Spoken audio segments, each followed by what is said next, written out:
cualquier cosa me frenan. Yo armé una presentación que es bien cortita, porque esto es sobre todo la parte de semiología y cómo diagnosticarlas, y el razonamiento de qué puede llegar a ser, ¿tá? El tratamiento después va a depender de la tumoración que tengamos enfrente. Después hay otro teórico que es bien resumido, yo le dije a Camila hoy, que es el de Santiago Escaso, ¿tá? Que es un teórico cortito de esos de que están en YouTube, que también habla un poco como del diagnóstico de tumoraciones parauterinas. Y hay un par por la vuelta en valoración preoperatoria, así que seguramente cuando vengan al hospital alguna podamos ver, sobre todo para hacer examen, ¿tá?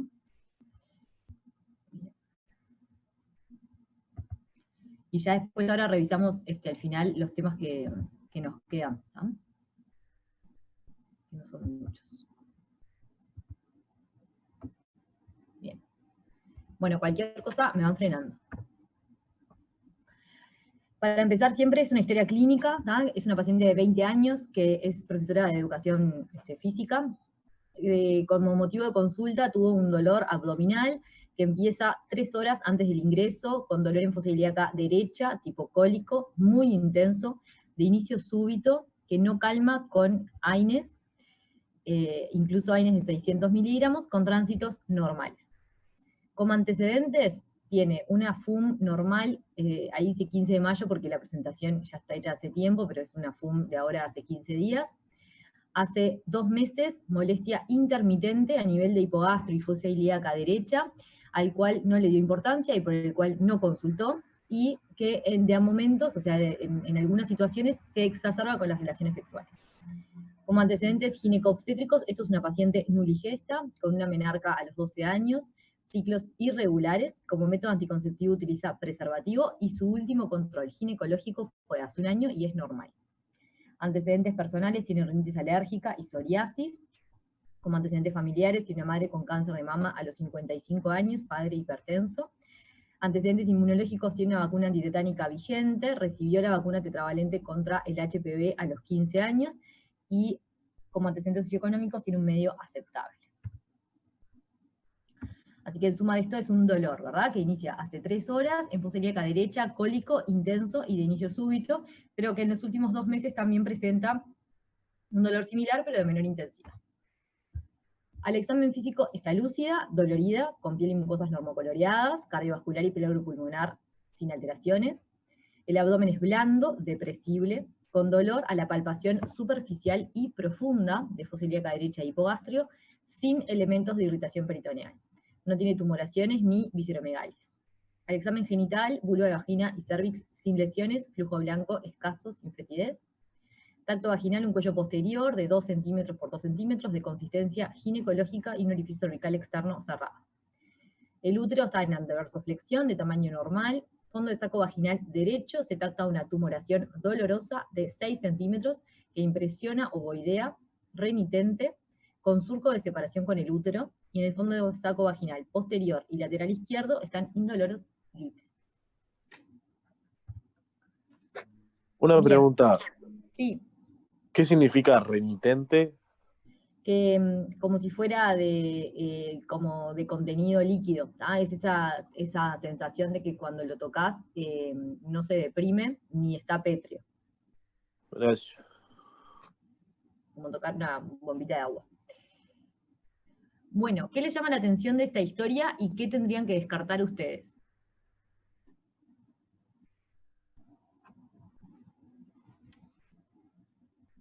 ¿O cuál es su primer planteo?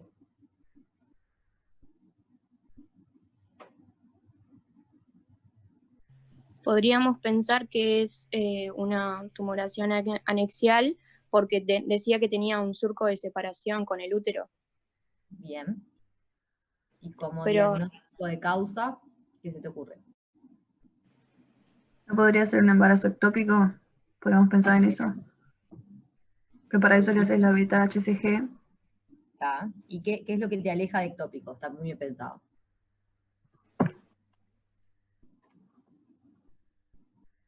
Hay algo en la historia clínica que te aleja un poco el diagnóstico. Un poco, hay que confirmarlo, ¿no? La FUM. Ahí está. Que tiene una fecha de última menstruación que es normal, ¿verdad? Hace 15 días, o sea, no tiene retraso menstrual. Igual está muy bien pensado. ¿Qué otra cosa conocen ustedes que puedan dar dolor con tumoraciones parauterinas?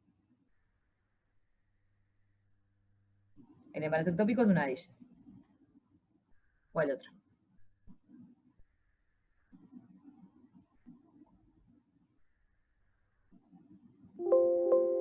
La vieron hace poquito. Una enfermedad inflamatoria pélvica. Ahí está, perfecto. La enfermedad inflamatoria pélvica, ¿verdad? ¿Qué le falta a esta paciente para plantear una enfermedad inflamatoria pélvica? O sea, que no tiene. Un cuadro de infección. Ahí va. No tiene fiebre, ¿verdad? Tiene solo el dolor, no tiene flujo tampoco, ni sangrado, ¿no? Que nos haga pensar que tiene una IP, pero está bien planteado. ¿Está? Es lo otro que da una tumoración parauterina y dolor. Bien. ¿Qué les llamó la atención de la historia? Capaz que nada, y es una historia normal.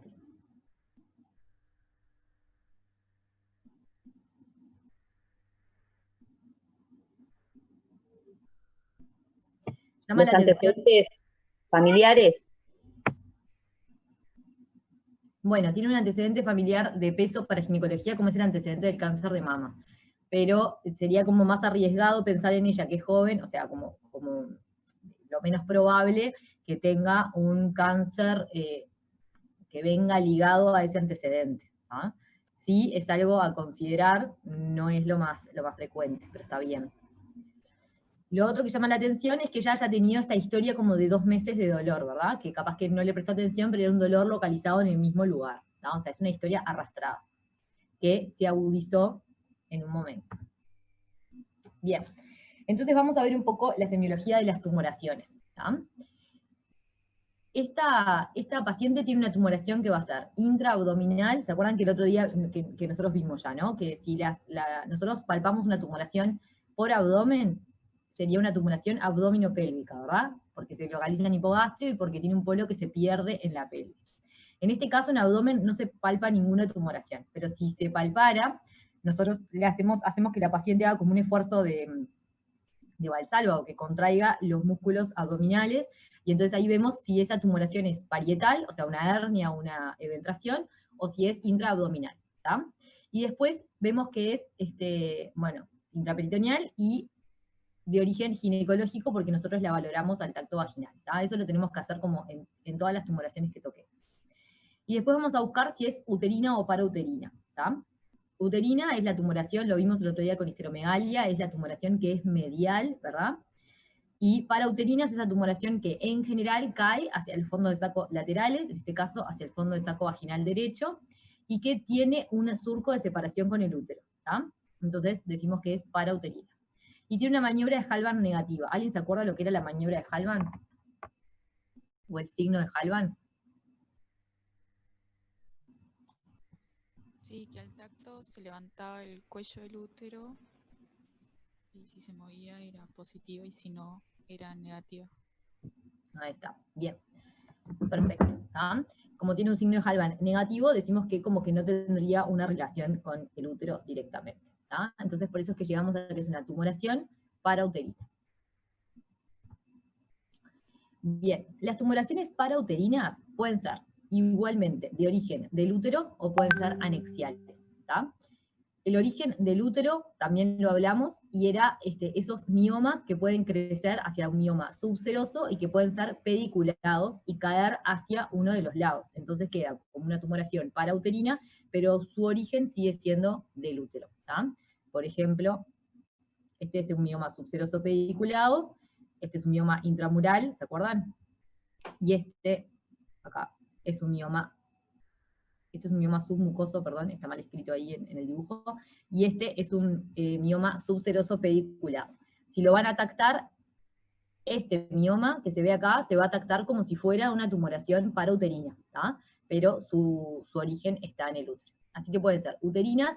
Este en general tiene menos surco de separación con el útero, pero lo puede tener igual porque el pedículo puede ser bastante largo, pero en general sí tiene una relación con el útero, ¿tá? Al examen físico. A veces igual es indistinguible y es una distinción que se hace o por ecografía o directamente en la cirugía.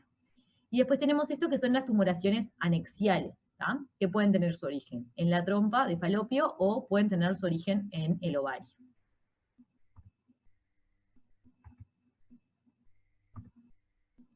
Bien. Lo que va a decir el libro, y es difícil a veces de ver en el examen físico, ¿tá? Pero es lo que estamos buscando, es que las tumoraciones de trompa son en general alargadas y que caen hacia el fondo de saco posterior, o sea, las tactaríamos un poco más posterior. Y las tumoraciones de ovario van a tender a ser redondeadas o ovoideas, como es la nuestra, y caen hacia el fondo de saco anterior. Y en general, las de ovario tienen mucho mayor tamaño que las de la trompa. ¿Qué quiere decir? Si yo tacto una tumoración de 3-4 centímetros, puede ser de cualquiera de los dos. Si yo tacto una tumoración de 9-10 centímetros, grandes chances de que sea de ovario y no de trompa, porque la trompa tiene un tejido, como vimos con el embarazo ectópico, que no se distiende tanto. Entonces, si yo tuviera una tumoración que crece hasta los 10 centímetros, se rompería la trompa y daría síntomas mucho antes. Y lo otro que puede ser es una tumoración del paraovario, que sería un tejido que estaría como por acá, ¿tá? Que es indistinguible, o sea, se dice del parovario porque son como los ligamentos, y por eso es el lugar en el que está, pero es indistinguible de una tumoración de ovario, o sea, su diagnóstico ahí sí es intraoperatorio. Cada vez más los ecografistas tratan de ser más detallistas y a veces nos dicen que es una tumoración del paraovario por su localización más externa, pero la realidad es que es muy difícil de darse cuenta o de diagnosticarlo antes de operarlo. ¿Hasta acá venimos bien? Sí. Bueno, la naturaleza de las tumoraciones parauterinas va a ser siempre de diagnóstico anátomo-patológico. Nosotros nos podemos acercar mucho a la naturaleza de la tumoración, si es benigna o si es maligna, o de dónde se origina, pero su diagnóstico final va a ser siempre anátomo-patológico. Eso quiere decir que vamos a tener que tener la pieza en la mano y por lo tanto inferimos que la enorme mayoría de ellas van a ser de tratamiento quirúrgico. ¿Ah?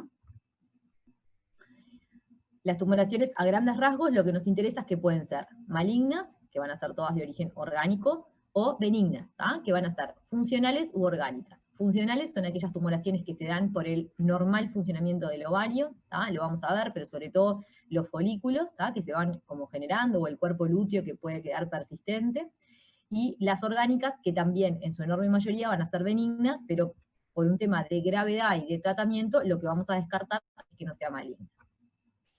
Y acá yo les puse algunas ecografías para que vean cómo se ve. ¿Tá? Esto es un quiste ovario. ¿Tá? Se ve, esto sería como el ovario, cómo se ve normalmente. ¿Tá? Acá estaría el útero, esto es una ecografía transvaginal, y el ovario se ve así, ¿tá? Como una opacidad, como un poco más oscura. Este justo tiene múltiples folículos. ¿Tá? No quiere decir que sea un ovario poliquístico, hay que medirlo para ver si es un ovario poliquístico, ¿tá? Pero los folículos se ven así, o sea, un ovario que está en funcionamiento, por ejemplo, un ovario de un adolescente, muchas veces se ve así, ¿tá? Con múltiples folículos. Un quiste de ovario, o sea, alguno de estos folículos que crezca más y que sea persistente, se puede ver así, ¿tá? Esto es un quiste de ovario que tiene todas las características de benignidad, ahora lo vamos a ver, contenido líquido, esta es la cápsula del quiste, ¿tá? Y así se puede medir. Este es el ovario, lo ven ahí con sus folículos, y este es el quiste. ¿Tá? Y los quistes se pueden ver como este, que tiene solo contenido líquido, o puede tener tabiques. ¿Tá? Y lo que nos ayuda mucho para diferenciar si tiene áreas sólidas, tabiques, etc., es el Doppler, como se ve acá. ¿Tá? Si tuviera áreas sólidas adentro del tumor, ahí se vería como con vascularización adentro del quiste. Y esto es como se ven en la paroscopía. ¿Ah? Nosotros ponemos un trocar a nivel umbilical, esto es el útero, o sea, lo estamos viendo como así de arriba, esto es el útero, esto es el ligamento redondo, que va hacia acá, mismo del otro lado, esta es la trompa, esto es intestino, y estos son los ovarios. ¿Tá? Esta paciente justo tiene un quiste bilateral, ¿verdad? O sea, esto también tiene un quiste ovario, y esto también. Los ovarios normalmente se ven igual así, con la misma superficie blanca, más arrugadita y más chiquitos. ¿Tá? Simplemente eso. Y están bien pegados a la trompa. ¿Tá? Lo que se hace es sacar la cápsula, nos apoyamos donde esté más contenido líquido, como si fuera a romper un absceso así, y ahí abrimos la cápsula, y lo que vamos haciendo después es sacar toda la cápsula del quiste, dejando el ovario. Ese es como el tratamiento final. Bien, vamos a empezar por el análisis de las tumoraciones funcionales, ¿tá? Porque nada, es como el más sencillo y son las más frecuentes. Las tumoraciones funcionales pueden ser gravídicas o no gravídicas, ¿tá? En el embarazo puede haber quistes de ovario que sean normales, no necesariamente un embarazo ectópico, ¿tá? Que también se vería con una tumoración parauterina, y se llaman quistes tecaluteínicos, ¿tá? Que son poco frecuentes, muy poco frecuentes, y el que es más frecuente es el cuerpo lúteo, ¿tá? Que se ve, entonces, y nos informan un embarazo adentro del útero, normal, y un quiste de 3 centímetros aproximadamente, porque no crece mucho más de eso, que es el cuerpo lúteo, ¿sí? Que se acuerdan que es lo que va a mantener como el trofoblasto hasta que se empieza a generar la placenta, ¿ah? Es como el elemento secretor. Después, los no gravídicos también son quistes foliculares o quistes luteínicos. Los quistes foliculares crecen aproximadamente hasta los 5 centímetros, ¿ah? Un poquito más, un poquito menos, periovulación, ¿ah? Como podría tener esta paciente que tuvo su fecha de última menstruación hace 15 días y no se cuida con ningún método hormonal, y habitualmente se rompen solos, ¿tá? O sea, se hace como, se evacúan solos, liberan un poquito de ese líquido a nivel intraperitoneal, eso puede molestar, pero no genera un dolor que necesite a veces ni siquiera analgesia, y se resuelven. Y eso le puede pasar a la paciente casi todos los meses, ¿tá? Si son pacientes que se complican y tienen dolor y tienen múltiples laparoscopías por quistes de ovarios, el tratamiento que se les hace es iniciar anticonceptivos orales, si se puede, con sus factores de riesgo, y con los anticonceptivos orales, como evitamos la ovulación, lo que hacemos es que no se formen esos quistes foliculares, ¿tá? Pero los quistes foliculares en general no deberían complicarse.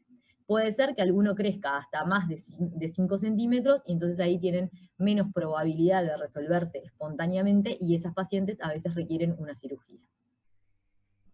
Y también se puede ver el cuerpo lúteo que permanece, ¿tá? O sea, en vez de reabsorberse, y puede ser hemorrágico o no, ¿tá? El cuerpo lúteo tiene mucha vascularización, si permanece, puede juntar sangre, y cuando se rompe lo que genera es un sangrado hacia el intraperitoneo, entonces eso sí genera irritación y genera dolor, ¿tá?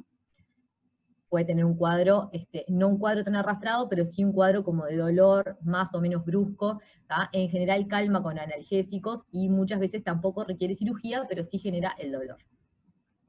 Una pregunta, profe, ¿esto se puede confundir con dolor después de la ovulación en el Sí. ciclo menstrual, digo? ¿Sí? Sí, se puede. Siempre que la paciente tenga dolor, muchas veces lo asociamos a una dismenorrea, ¿no? A un dolor con la menstruación.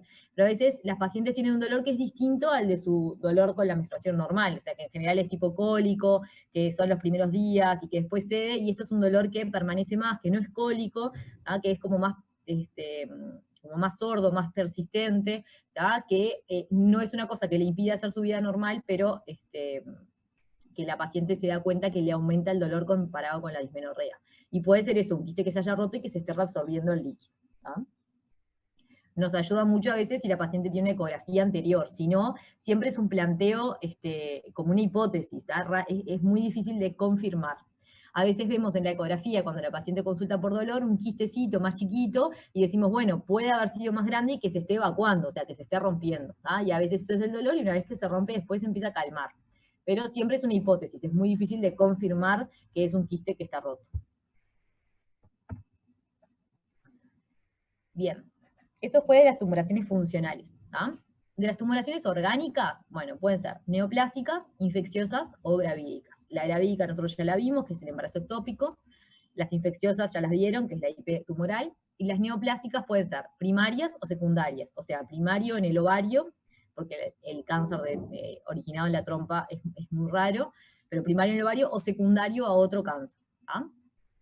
Y su origen va a ser epitelial, germinal o estromal, ¿tá? Eso según de qué célula se origine esa tumoración orgánica, ¿tá? Esto no es para que se lo aprendan de memoria, yo igual después les paso la presentación, pero es un poco para que vean los nombres que manejamos habitualmente, ¿tá? Tumores benignos, dice quistes funcionales, bueno, simples o hemorrágicos. Los endometriomas, ¿tá? La endometriosis no va como tema, ¿ya lo hablaron en algún momento? ¿Qué era? No. No. Tá. La endometriosis, a grandes rasgos, es la implantación de tejido endometrial afuera del útero. ¿tá? Puede estar en la pared del útero, puede estar en los anexos, o puede estar en la pared de la pelvis, o incluso en algunos órganos abdominales. Esos foquitos, porque son focos, o sea, son pequeños, o sea, son células que se van como yendo, hay muchas teorías de cómo sale el endometrio, ¿tá? Por la menstruación retrógrada y otras, no importa, se desconoce exactamente cómo es el mecanismo, pero terminan implantados en la pared de la pelvis, o a veces en el resto del abdomen, y bueno, van creciendo, y con cada ciclo menstrual, esas células también tienden, ese tejido también tiende a generar como un pequeño sangrado, ¿tá? O sea, como que se activa. Eso lo que hace es generar una dismenorrea, o sea, un dolor con la menstruación que es muy intensa, ¿tá? Que es muy difícil de valorar porque siempre es subjetivo, ¿no? Hay pacientes que están acostumbrados a que les duela mucho y entonces tal vez nunca consultan, ¿tá? Hay otros que tienen endometriosis y que nunca les duele nada. Esos focos de endometriosis además van generando como cicatrices y adherencias adentro de la pelvis, ¿tá? Y van como pegando los tejidos y a veces la pared. Entonces, una de las complicaciones que tiene es el dolor pélvico crónico, o sea, una vez que, incluso cuando no están menstruando, entre medio del mes, si tienen muchos focos de endometriosis, les genera un dolor pélvico crónico. Otra de las complicaciones que tiene es los endometriomas, que son ese tejido se inserta ya sea en la trompa o en el ovario, y empieza a generar como un quiste o un tumor de ese tejido, ¿tá? Entonces cuando se ve es un quiste de ovario que es marrón chocolate, porque es sangre vieja, ¿tá? Que queda acumulado ahí y que va pegando todos los tejidos alrededor, genera muchas adherencias. ¿tá? Eso también genera dolor, porque no se resuelve espontáneamente. Y otra de las complicaciones que tiene la endometriosis es el tema de fertilidad, ¿tá? Porque también genera adherencias en las trompas, y entonces muchas veces causa infertilidad, primaria o secundaria. ¿tá? Es una patología que no se puede diagnosticar por ecografía aún, ¿tá? Si bien se están haciendo como los estudios y la gente se está entrenando en eso, no es todavía un gol estándar para su diagnóstico, y tampoco tiene un test que nosotros podamos hacer en sangre. Por lo tanto, la única forma de comprobarla 100% por ahora es con una laparoscopía, que nosotros veamos los focos de endometriosis o la cicatriz de la endometriosis. ¿tá? Como eso no se hace a todas las pacientes, sería mucho más riesgo que beneficio. Ante la duda diagnóstica, por su historia clínica característica, se empieza un tratamiento para la endometriosis, que no es más que darle, por ejemplo, anticonceptivos con baja carga de estrógenos y dienogest, que es un progestágeno que es como muy anti-endometrio. No es un tema que tengan que saber, pero sí es un tema muy frecuente en la consulta ginecológica, y se cree que más del 50% de las mujeres tienen algún nivel de endometriosis, simplemente que en muchísimos casos pasa desapercibido porque no genera ninguna complicación. Entonces los endometriomas son otro de los tumores benignos que puede haber, que no tienen transformación a malignidad, pero que son muy sintomáticos y difíciles de tratar. Después, como tumor benigno, el cistoadenoma seroso o mucinoso es el típico tumor de ovario benigno, es el más frecuente. Y un teratoma maduro, que los teratomas son esos tumores que están originados de más de un origen celular, y entonces adentro, en su contenido, va a tener como muestras de todos esos tejidos, ¿tá? Tienen pelos, pueden tener dientes, no dientes formados, pero como durito, como de calcio, tienen grasa, ¿tá? Nada, son tumores así y crecen mucho más. Después, de patología benigna que no pertenece al ovario, bueno, un quiste tubárico, o sea, de la trompa o del paraovario. Un hidrosalpinx es la trompa engrosada y llena de líquido. Absceso nos habla de infección. Quiste de inclusión peritoneal es sobre todo lo que queda en el posoperatorio. A veces se forman quistes en las suturas que hacemos en el peritoneo. Bueno, absceso del apéndice, que también puede caer hacia la pelvis, o absceso diverticular, de divertículos del intestino. Una miomatosis, ya lo vimos, o en un riñón pélvico, que es un riñón descendido, ¿tá? Que también a veces se detecta como una tumoración pélvica. De la patología maligna primaria de ovario van a ver los carcinomas epiteliares, que son los más frecuentes. Los carcinomas de células germinales lo van a ver cuando vean ahora cáncer de ovario, pero se ven sobre todo en pacientes jóvenes, y los carcinomas de los cordones sexuales, que son los más infrecuentes.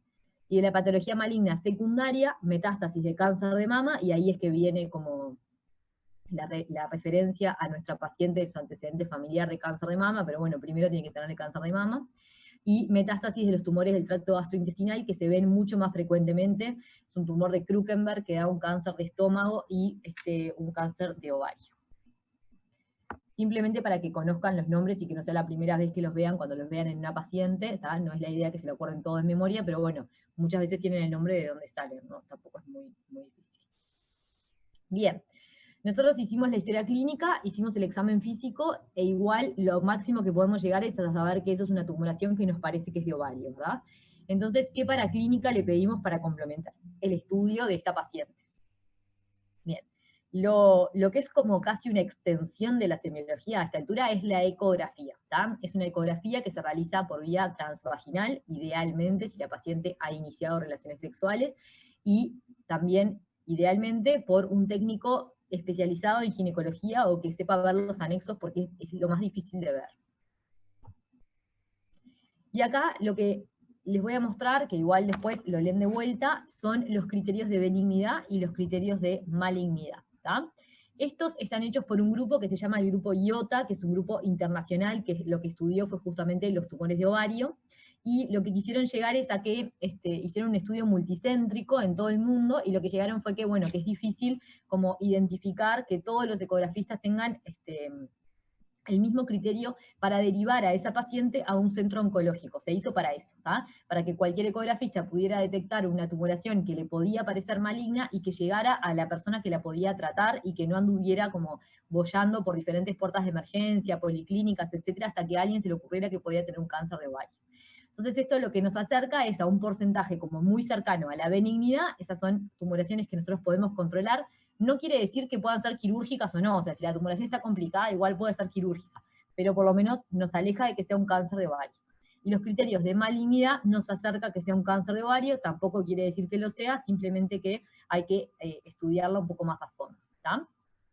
Los criterios de benignidad son esa ecografía que les mostré, es una lesión unilocular, o sea, tiene una sola cavidad, si tiene un componente sólido es menor a 7 milímetros, tiene sombra acústica posterior, eso nos dice que tiene contenido líquido, y si es multilocular, mayor a 10 centímetros, es también sin áreas sólidas, ¿tá? Y tiene vascularización ausente, o sea, en el Doppler solo se enciende alrededor. Y los criterios de malignidad, o criterios M, es un tumor sólido, con contornos irregulares, que puede tener ascitis, o sea, líquido libre en el peritoneo, que no debería haber, y que es algo muy sugestivo de un cáncer de ovario y avanzado, que puede tener más de 4 proyecciones papilares, que quiere decir como excrescencias, ¿no? O sea, tejido que sale hacia adentro del tumor, que tenga áreas sólidas, o que tenga vascularización abundante, ¿tá? Eso nos habla mucho de malignidad. Entonces nosotros ya por la ecografía nos podemos acercar mucho a el origen de esa tumoración. Y junto con eso se le solicitan marcadores tumorales, ¿tá? Los marcadores tumorales son estudios de sangre que no hacen más que medir algunos marcadores justamente que se elevan en algunas patologías, ¿tá? Nosotros en ginecología, después cuando empiecen a rotar por cirugía van a ver que se piden otros según la patología que estemos estudiando, ¿tá? Por ejemplo, el cáncer de origen digestivo eleva otros marcadores que son distintos a los nuestros, ¿tá? Entonces se busca específicamente para eso, y el cáncer de mama otros. Nosotros solicitamos el CA125, que es un marcador que es muy sensible, pero muy poco específico. Es un marcador que nos habla de que hay alguna alteración intraperitoneal, ¿tá? No es específico de un cáncer de ovario. Si tiene una IP, le va a dar un CA125 elevado. Si la paciente a veces está menstruando, le da un CA125 elevado. Obviamente, según el nivel de que esté elevado, nosotros planteamos más maligno o menos, ¿tá? Pero es eso, es muy sensible porque se eleva, pero también se eleva por cualquier cosa, entonces es muy inespecífico. Después solicitamos el CA199, que es lo que también compartimos con sobre todo con los cánceres digestivos, el CEA y el HE4. El HE4 es el antígeno epididimario humano, es un marcador que se solicita junto con el CA125, y es poco sensible porque se eleva no en todas las cosas intraperitoneales, pero es muy específico de una patología de ovario. Entonces sirve mucho, sobre todo en las pacientes premenopáusicas, cuando está elevado el CA125, que sabemos que puede tener como muchos falsos positivos. Bueno, si el HE4 está normal, nos aleja un poco de patología maligna, y si el HE4 está aumentado, nos acerca mucho a una patología, a un cáncer de ovario. Ahora, es de los tumores epiteliales de ovario. Si el tumor de ovario tiene otro origen, por ejemplo, un tumor germinal, entonces no se va a elevar el HE4 tanto. A ver si lo tengo acá. Les quería mostrar el germinal. Bien. Esto para que vean nomás la cantidad de marcadores que hay muchos, y vieron que según lo que estemos buscando, el que vamos a solicitar, ¿tá? No todas las especialidades pedimos los mismos marcadores.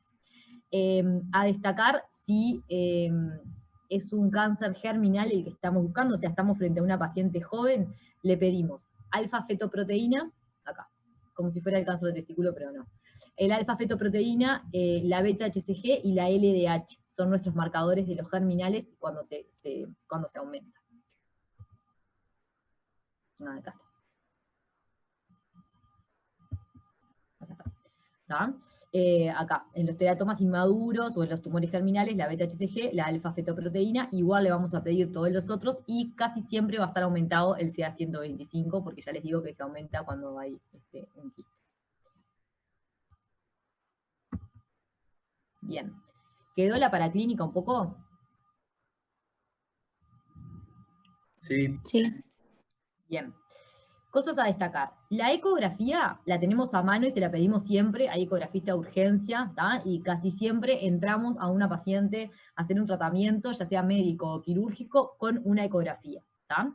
Pero los marcadores que demoran más, obviamente no son para pedir la urgencia, ¿no? Son las tumoraciones que nosotros tenemos tiempo de estudiar. Esta paciente que tiene un dolor intenso, probablemente no se le pidan marcadores tumorales, ¿entienden? Porque no los vamos a esperar para hacerle un tratamiento. Eso de los marcadores. Independientemente de eso, si la paciente además tiene alguna otra repercusión, por ejemplo, fuera un quiste hemorrágico que está sangrando y la paciente lo que tiene es una repercusión hemodinámica, le vamos a pedir el resto de la paraclínica que ustedes ya conocen, como hemograma, crasis, grupos sanguíneos, hay que hacerle una transfusión, ¿tá? Y la beta-HCG si queremos descartar embarazo en lo agudo, ¿tá? Esto es simplemente el estudio de las tumoraciones que nosotros diagnostiquemos y que queremos estudiar como un poco más, con más tiempo, ¿tá? Estudios complementarios pueden ser una resonancia o una tomografía, no se usan en patología benigna, salvo que queramos ver las relaciones con otros órganos, ¿tá? Porque no generan metástasis en los ganglios. En las tumoraciones malignas van a ver que sí tienen su lugar porque nos detectan a ver si hay que hacer una linfadenectomía o no, por ejemplo, o por lo menos si tiene ganglios comprometidos o no. El estudio de mayor sensibilidad y especificidad para valorar la patología anexial sigue siendo la ecografía transvaginal. Mucho mejor que una tomografía y mucho mejor que una resonancia, ¿tá? Al punto de que si a nosotros nos viene una tumoración, un quiste ovario en una tomografía, habitualmente igual queremos que la vea un ecografista porque nos dice mucho mejor el tamaño y si tiene criterios de benignidad o malignidad.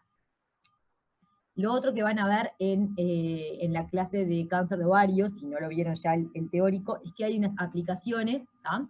Donde nosotros ponemos todos los datos de la tumoración, la edad de la paciente, sus antecedentes y los marcadores tumorales, y nos va a dar, se hace con criterio IOTA o una ecografía con criterio IOTA, y eso nos da un porcentaje de benignidad o de malignidad o borderline, ¿tá? Existe la del IOTA, existe la ROMA, se llama otra, ¿tá? Son estudios que se han ido haciendo. Ya tengo acá.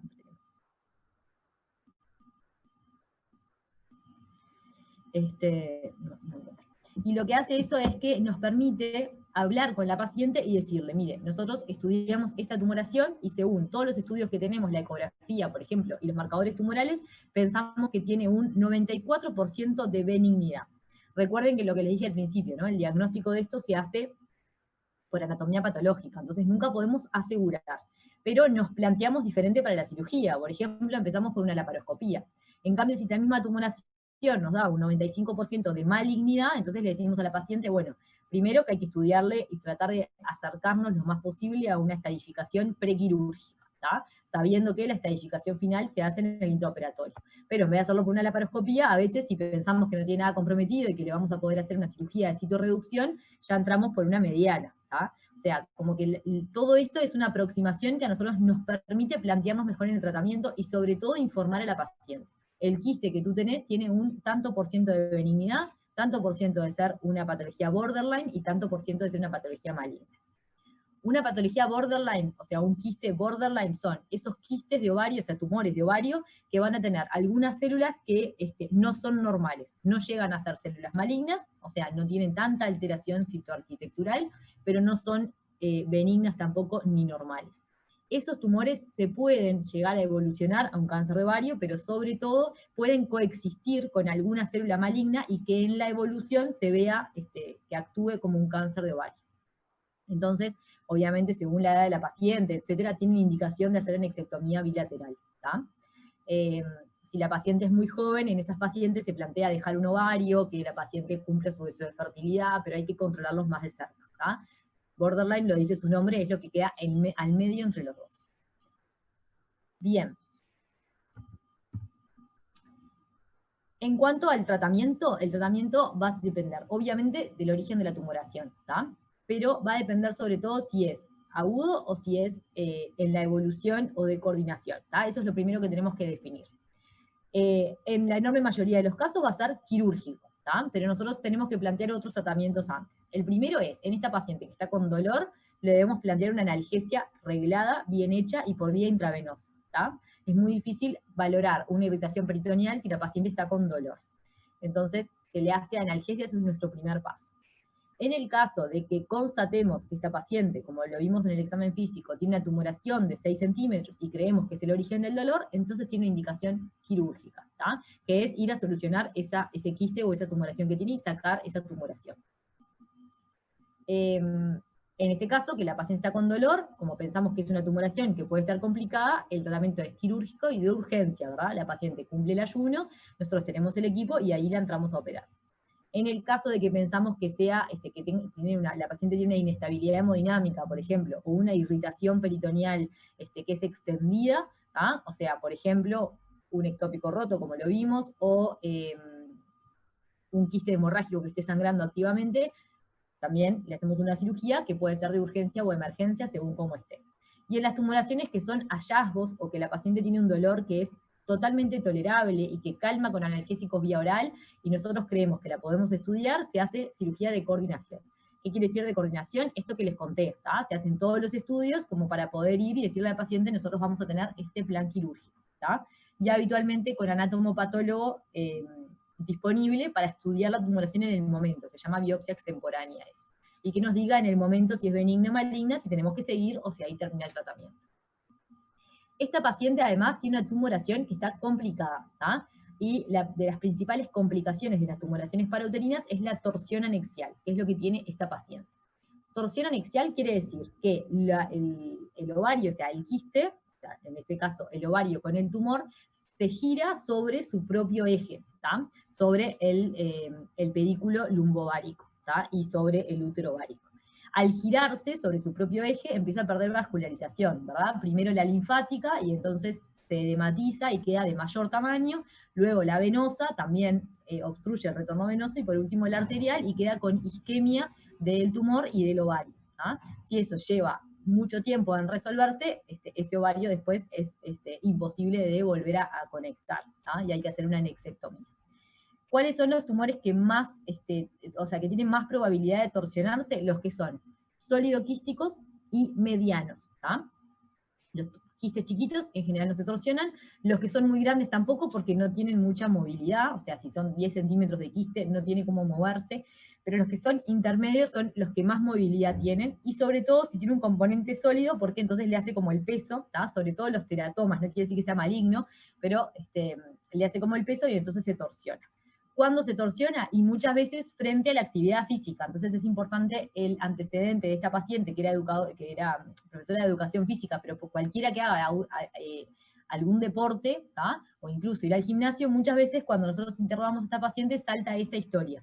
Sí, cuando estaba haciendo ejercicio en el último mes o en las últimas semanas, tuve como un dolor que después se iba. Eso es porque el quiste hace como así, se torsiona y se detorsiona, y se torsiona de vuelta y se detorsiona hasta que en un momento queda totalmente torsionado y da toda la vuelta, puede tener una o más vueltas, ¿tá? En ese caso, cuando se corta la circulación y empieza a generar una isquemia, es el dolor intenso, súbito, agudo, que tiene la paciente y por eso consulta. ¿Ah? Entonces, en este caso es un quiste de ovario que además está complicado seguramente con una torsión anexial. ¿Ah? El tratamiento se ve en el momento, puede llegar a ser desde la detorsión y salvar el anexo y sacar el quiste, o si está muy evolucionado, hacer la anexectomía. ¿Ah? Recuerden siempre que se empiezan a generar, empiezan a aumentar las interleuquinas y otros factores inflamatorios en el lugar de la isquemia, y que si nosotros solamente detorsionamos el quiste y esa circulación vuelve a la circulación general, puede hacer algún efecto sistémico que sea bastante más grave para la paciente que sacarle el ovario. ¿Tá? Eso se decide en el momento. Esa es la complicación que puede tener. ¿Tá? La otra complicación, como vimos, es que se rompa el quiste y que genere líquido libre, ya sea líquido citrino o sangre, y en ese caso lo que se hace es también entrar, lavar el líquido y sacar el quiste que esté generando esa complicación. Tratando siempre de no hacer la anexectomía en pacientes que sean premenopáusicas, ¿verdad? Ese es como el objetivo principal. Bien, ¿alguna duda? Una pregunta, profe, porque ahora que dijiste eso lo relacioné con lo que estuvimos hablando en fisiopatología, de que a veces no vale la pena hacer la distorsión. ¿Eso sería por el daño por reperfusión? Sí, exactamente, por el daño por reperfusión. Para que todo esto no vuelva a la circulación sistémica. Claro, no. Eso va a depender mucho del tiempo que tengamos entre que pasó y el diagnóstico y la cirugía, ¿verdad? Si llegamos y todavía no está isquémico 100%, en ese caso estamos como más seguros para lograr hacerlo. Ahora, si ya vemos que no tiene circulación, entonces para evitar eso muchas veces hacemos directamente la anexectomía de ese lado. ¿Ah? ¿Alguna otra duda?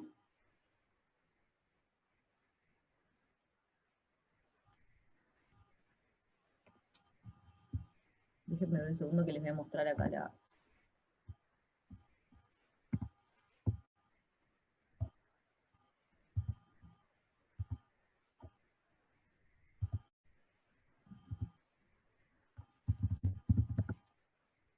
Profe, con respecto a la definición de tumoración parauterina y pelvis abdominal, ¿es solo el tamaño que se diferencia? Es de dónde la estás viendo. O sea, una tumoración abdominopélvica es porque vos la palpás por abdomen, ¿sí? Simplemente nos está diciendo la localización. Y una tumoración parauterina, que también puede ser abdominopélvica, es cuando nosotros ya certificamos que proviene desde algo que esté lateral al útero. Porque me generó la duda, porque en la tumoración pelvis abdominal también puede ser, o sea, de origen ginecológico que pueda pertenecer a un anexo, ¿no? Por eso Sí. no entendía. Sí, o sea, se llama parauterina porque está al costado del útero. También puede ser que sea además abdominopélvica porque es un quiste muy grande, por ejemplo. Ah, o sea, que es por el tamaño más que nada. Exacto. Muchas Por gracias. donde yo la examino, nada más. Miren. Esto es la app que se usa, en realidad es libre, ¿tá?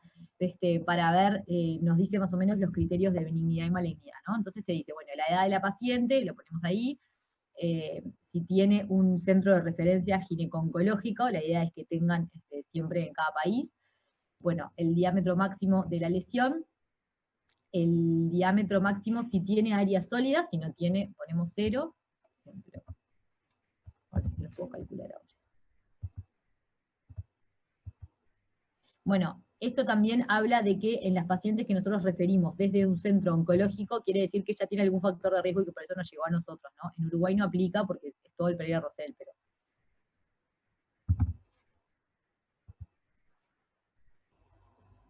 No tiene.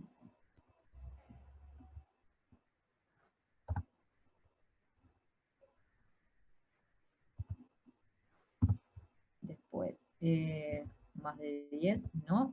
Número de papilas, si tuviera, ¿tá? En nuestro caso no tiene ninguna. Yo les estoy mostrando una paciente que tenemos ahora en sala. Si tiene sombra acústica, sí. Si tiene ascitis, no tenía. Y el CA 125 le dio de 10. ¿Está? Bueno, acá no lo puedo abrir en esta computadora. Acá en esto, lo que nos da... Ah, bueno, ahora después se los abro. lo que nos da en la app que yo tengo en el celular, cuando vos calculás, te da un porcentaje de benignidad o malignidad o lo que fuera. ¿Tá?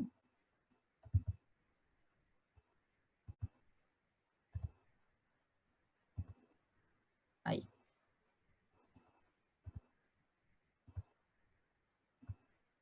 Ahí me dejó. ¿Tá? Entonces, lo calculan y a ustedes les da esto, ¿tá? Que es muy fácil de leer y es muy fácil para la paciente también de entenderlo, ¿verdad? Entonces te dice, bueno, chances de un tumor benigno, 99,5% para estos antecedentes que yo les puse, ¿tá? Riesgo de malignidad, 0,5%, se lo decimos también a la paciente, y aparecería acá, si tuviera algún riesgo, ¿tá? Y acá te va dando los estadios, ¿tá? Si tiene ascitis, por ejemplo, te lo tira para un estadio como más avanzado. Ahora después van a ver que la mayoría de los tumores de ovario, cuando se diagnostican clínicamente, están en estadios avanzados, ¿tá? Bueno, y riesgo de metástasis, y acá te da también el riesgo del tumor borderline, ¿tá? Entonces es como algo muy fácil de ver. Yo lo calculé solo con el CIA 125, en otros le podemos también poner el HE4, ¿tá? Y entonces ahí también nos ajusta según el tumor, ¿tá? Como algo bastante sencillo de visualizar. Bien. ¿Alguna duda que tengan?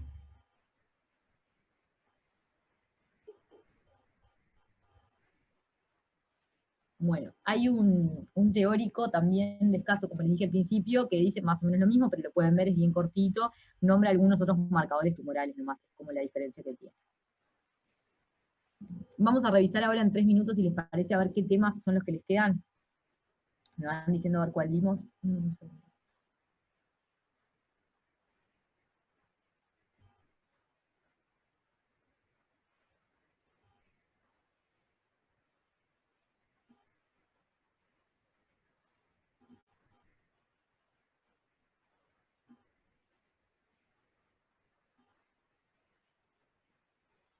¿Te vamos diciendo desde el principio los que vimos?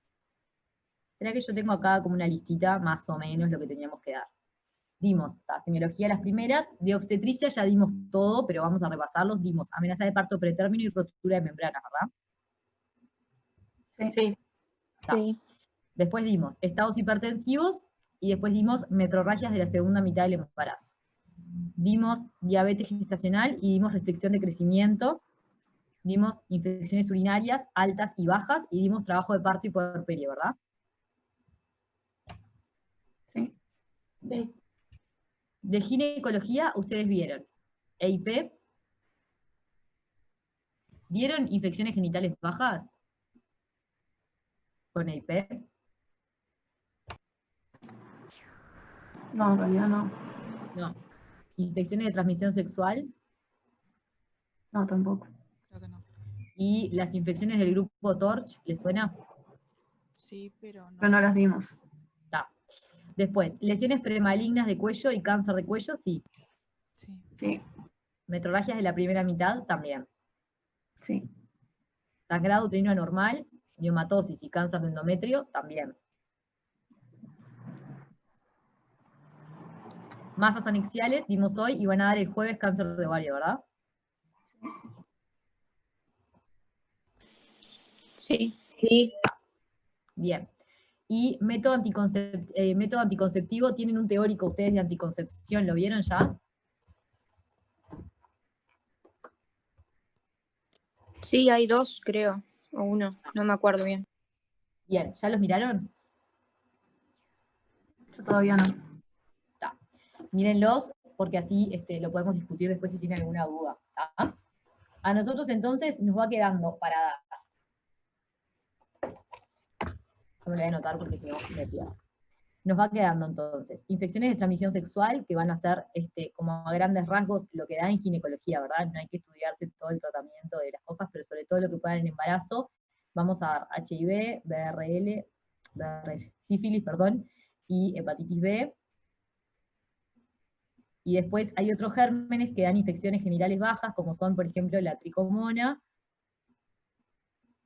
el gonococo y la clamidia, que ustedes ya lo vieron con EIP, que también son infecciones de transmisión sexual, ¿verdad? Después van a dar infecciones genitales bajas, y después vamos a dar TORCH, que yo tengo una presentación armada de TORCH, ¿tá?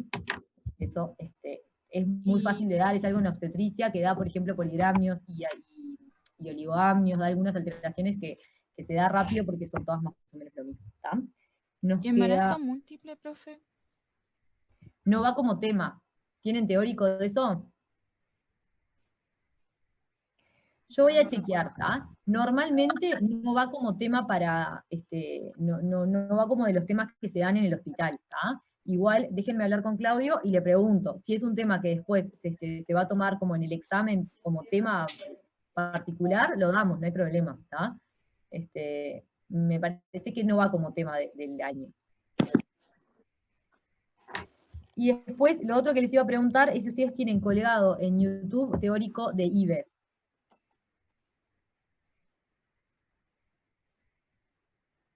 La interrupción voluntaria del embarazo. Yo no recuerdo, no sé si hay. Están las guías colgadas, pero Bien. Debería haber uno, fíjense, ¿tá? Si no, lean la guía y después como que rápidamente lo discutimos, porque es más, la pregunta no va más allá de la guía, el número de la ley, las indicaciones que tiene, o sea, qué cosas tienen que cumplir para poder hacer su NIVE, ¿tá? Y la medicación que se usa, o sea, no tiene mucho más que eso, pero léanlo antes, ¿tá? Tienen el jueves, y un segundo. Profe, perdón, y otro tema que tenía anotado también era cáncer mamario. Sí, eso es lo otro, ¿tá? Que nos falta, que es mama. El problema de mama, que tampoco lo dimos en el semestre anterior, es que habitualmente lo daba uno de los grados de la clínica, ex grados de la clínica, que está dedicado a mama y que trabaja en el servicio de mastología acá del Pereira. Pero se daba como todos los grupos juntos y eso no se ha podido organizar vía Zoom, ¿tá? Entonces, lo que vamos a hacer es, yo voy a armar una presentación de mama cortita, pues ya te digo, no lo tenemos como, no, habitualmente no lo damos, pero como no lo van a tener, yo lo armo y eso lo damos nosotros como tema, ¿tá? Y último, perdón, síndrome ovario poliquístico. Ese no va como tema, no va como tema aislado, ¿tá? Si quieren ver algunas cosas de eso lo podemos ver. ¿Ustedes lo leyeron ya? No. ¿Pero lo leyeron que va en algún temario? ¿O de dónde lo sacaron? Sí, no sé, yo lo había sacado del temario, por eso. Está. Bien. Está. Yo le voy a preguntar a Claudio por esos dos, porque lo que nos pasa es que nosotros el temario que tenemos dado es para como que los exámenes normales que nosotros normalmente tomamos, ¿verdad? O sea, es el temario que exige la facultad y que además nosotros habitualmente vemos en la clínica. Yo sé que ustedes van a tener, o grandes probabilidades que tengan, a mí no me lo confirmaron tampoco, es que probablemente tengan examen obligatorio, ¿tá? Entonces, bueno, si las preguntas esas son las que van a ir de acuerdo al temario que está publicado en facultad, entonces capaz que hay algunos temas que no van a ver en el hospital pacientes internados, porque por ejemplo, el síndrome ovario poliquístico no se ve como paciente internado en el hospital, y capaz que algo está bueno que repasemos, ¿tá? Se lo voy a preguntar a Claudio igual, estos temas específicos que no son lo que vemos internado habitualmente, a ver si lo damos como teórico o si ellos van a dar como teórico, ¿tá? En profe, te principio, confirmo que sí, que tenemos examen obligatorio tanto de gine como de pediatría en febrero. Perfecto. Entonces lo que le voy a preguntar es por esos temas, ¿tá? A ver si se va a hacer un examen acorde a eso, o sea, considerando lo que se ve en el hospital, o si no. Lo que hacemos, chiquines, porque así ya después les queda más libre para cuando tengamos lo presencial, es que vamos a tener clase este sábado, ¿tá? Este sábado de mañana, ¿ustedes pueden? Sí, no tenemos clase, creo. Sí. Está, bien.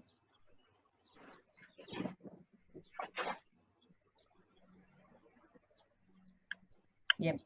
El sábado no hay clase de residentes tampoco, me parece. Así que el sábado a las 9, ¿ah? ¿Y quedaríamos? Léanse.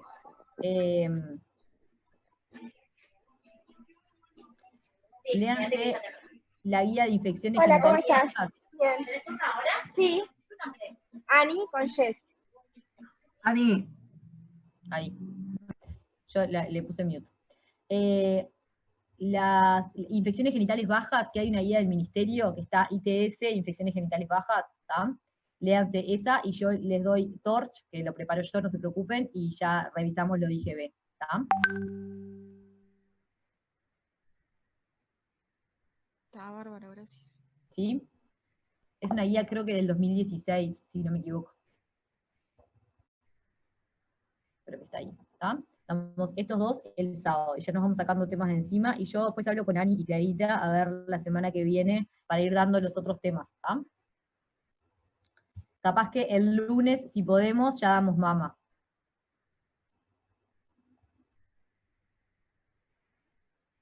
Ahí va. ¿Está? Ya estamos terminando. Bien. Se me retrancó. Dijiste el sábado vamos a dar IGB y vos El preparás sábado, Torch. infecciones genitales bajas, más cortito porque van a ver que es una masa el tema, y Torch, ¿está? Que ese sí es más rápido porque no tiene mucha ciencia. Y después, el lunes, damos la clase de mama. ¿Les parece? Yo la preparo el fin de semana. Ah, bien. Lo vemos. Mama, se puede estudiar de la SEGO, hay un repartido que es de tumoración, de patología benigna de mama y otro de patología maligna de mama, ¿está? Es un poco extenso, pero bueno, traten de leer algo por lo menos. Y lo damos el lunes, y después yo hablo para dar el resto de los temas en la semana, ¿tá? Sobre todo IVE, método anticonceptivo, si tenemos que dar algo, y hablo con Claudio lo de SOP y embarazo múltiple, ¿tá? Bueno, gracias. Muy bien, nos vemos el sábado. Gracias. Nos vemos. Gracias. Chao. Nos vemos.